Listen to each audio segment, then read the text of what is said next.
With Son and Salah both off on international duty, I asked FPL experts for the best transfer replacements for Game Week 21. Before we get into today's video, I just want to say a huge thank you for all the support that you've showed over the channel for the past few weeks. We're closing in on 3,000 subscribers, so if you like the content that you see, be sure to like, comment, and subscribe. I thought we'd start off today's video taking a look at what is actually going to happen and why these players are off on international duty. I feel like some people still within the game don't actually know what's going off, so if that is you, you can kind of just skip past this point. But if you're unsure why Son, Salah, Matoma, all these kind of players are going to be missing over the next few weeks, then let me briefly explain. So the AFCON and Asian Cup are taking place, kind of the other continents kind of editions of the Euros, and these players are going to miss quite a few game weeks. That is why people are selling Son, selling Salah, not bringing them in, because potentially they could miss up until game week 25, potentially even game week 26. You feel if potentially maybe Son or Salah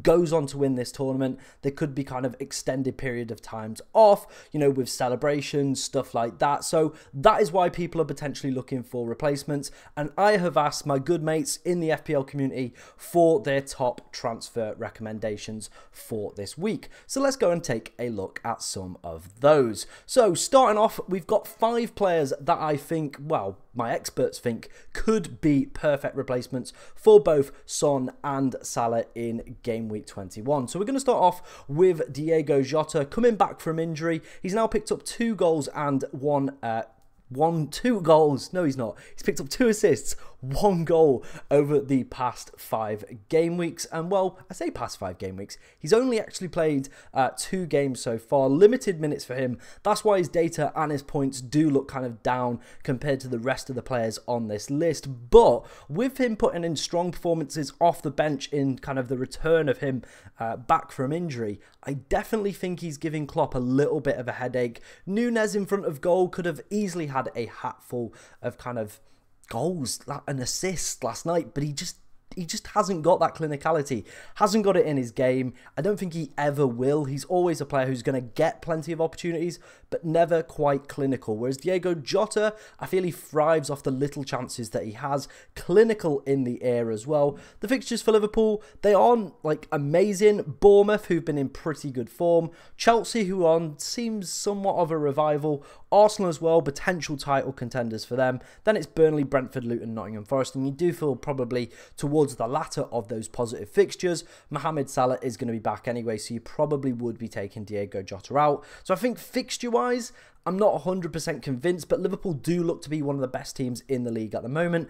And if we can kind of get solid confirmation that Diogo Jota is going to be leading the line, I definitely think for 7.7 million, he could be a great short-term gamble for Son or Salah during these kind of fixtures that those guys are away. My only concern is whether or not he is going to be the first choice kind of player there. Obviously, Darwin, he's not been can't even get the word out, prolific, but I still think he's probably the first choice at the moment, but we're going to have to see how Klopp maybe lines up in the FA Cup. Maybe that will give us more of a perception of who is going to actually be that starting striker. Moving on to our next midfielder, he is actually playing at the time of recording, so I can't really comment too much on his game week 20 performance. And if he does pick up an injury, please do ignore this kind of segment about Jarrod Bowen. But for me personally, I absolutely adore Jarrod Bowen. 3 goals, 1 assist for him. Good underlying data as well to go with that. Had a steep price increase over the season, going from 7 to 8 million now, and he is representing still really good value at that price point. With the injuries and the kind of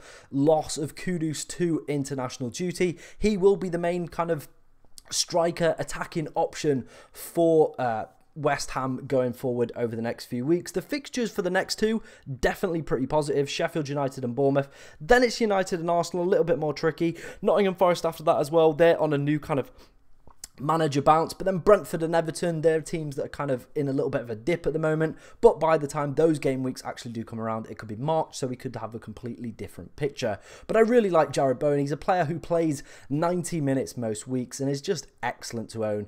Scores a lot of his goals off just kind of near like post kind of finishes, very low XG opportunity, but still creates extremely good data for him in the side. My only concern with Jarrod Bowen is the fact that Paqueta's out, Kudus is going off. Those three as kind of a front three were looking really, really good.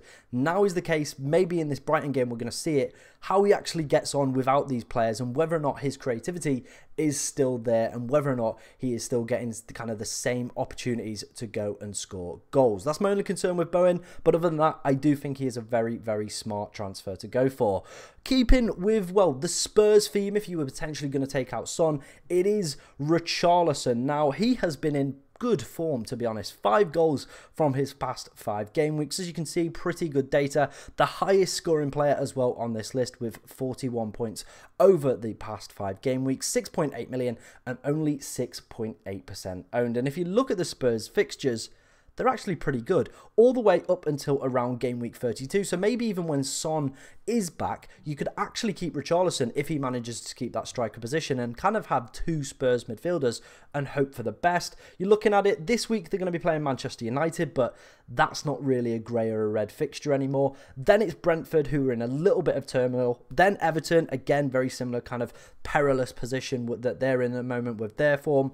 Then Brighton, Wolves, Chelsea and Crystal Palace. And the good run does keep going up until game week 32, like I said. My only concern with Richarlison is the fact that he doesn't quite complete games, does he? That's my only concern with him, but I still think he is a very, very strong contender to potentially replace Mohamed Salah or Son if you want to go down that route. Right, we're going to take a look at a super cool differential, and it is going to be Michael Olise, a player I've got a lot of time for. 1.1% owned, 5.8 million, and as you can see, has the best attacking data on this list. 5 attacking returns for him since coming back from his injuries. Really settled into that side. Even took a penalty as well. Usually Eze is the main penalty taker, but Michael Olise did take it, so maybe he's got penalties as well. And if he has, for 5.8 million, that could be a steal, ladies and gentlemen. The fixture in game week 21 isn't amazing. Arsenal away, you do imagine Palace probably would lose that game.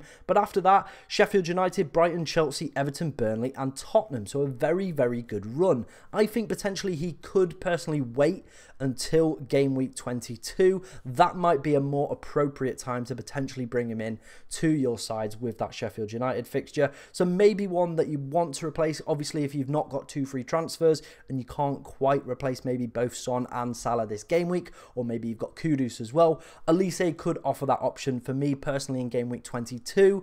I just think that Arsenal fixture is just slightly putting me off, but I've been super impressed with his performance, super impressed with the data that he's picking up as well. So I definitely do think he is a very, very good contender to replace those 2 players. Right, moving on to our final experts kind of recommendation, and it's going to be Pascal Gross. And I think there's very good reason for this. Again, like I said, this is being filmed while the West Ham Brighton game is on, so if he does pick up an injury or get sent off or anything like that, just ignore this, skip past this point. But the fixtures coming up for Brighton are pretty immense. Wolves, Luton, Crystal Palace, Tottenham, Sheffield United, Everton and Fulham. No European football for them until February as well.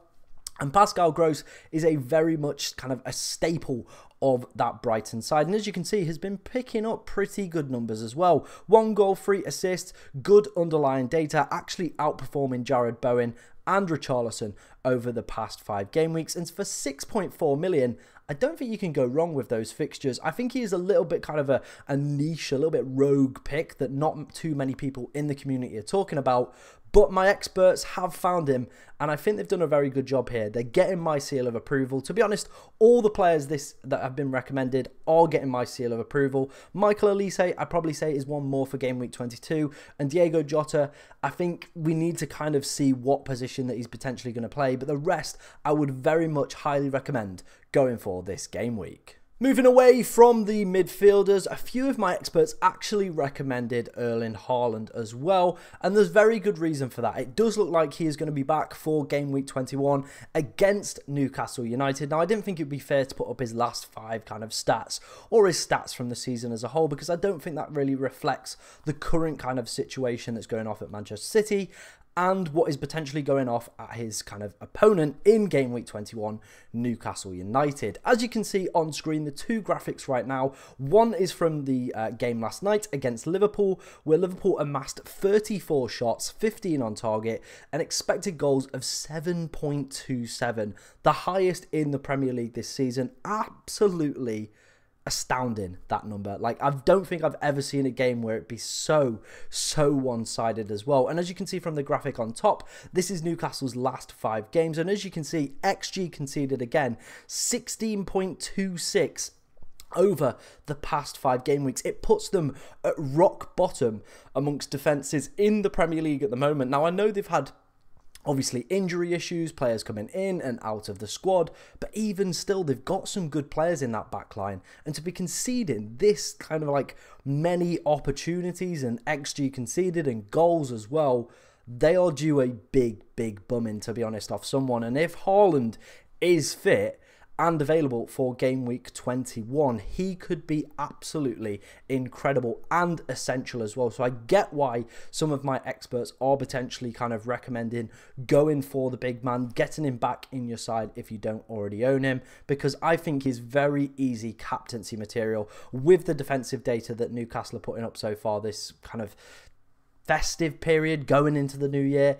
It is pretty dismal, to be honest, to kind of say the least, to be honest. So I definitely think Haaland is a great shout if we get kind of news. We're going to have at least 2 press conferences, the FA Cup game against Huddersfield as well, to potentially see if he is fit and available. So before you potentially look to bring him in, we're going to get a lot of news. We're probably going to get leaks as well, as Manchester City do play on this Saturday. So do keep your eyes peeled. I'll hopefully have some news in my kind of deadline stream. So if you want to come along to that as well, hit that subscribe button so you will be informed when that starts. Finally, I just want to say a huge thank you to everybody who took part in today's video. Golden Goal Fantasy Football, FPL Prem Tipster, Matt Day, FPL Punk, FPL Fella, FPL Plug, and FPL Cam. If you want to have your kind of say on what goes off in these potential future FPL experts videos, give me a follow down in the description, and next time I put out a tweet, you potentially could get yourself included in this video. All the experts kind of YouTube channels and Twitter will be in the description as well. Some great content creators on here, so go and check them out and support the community. But thank you very much for watching today, ladies and gentlemen, and good luck this game week.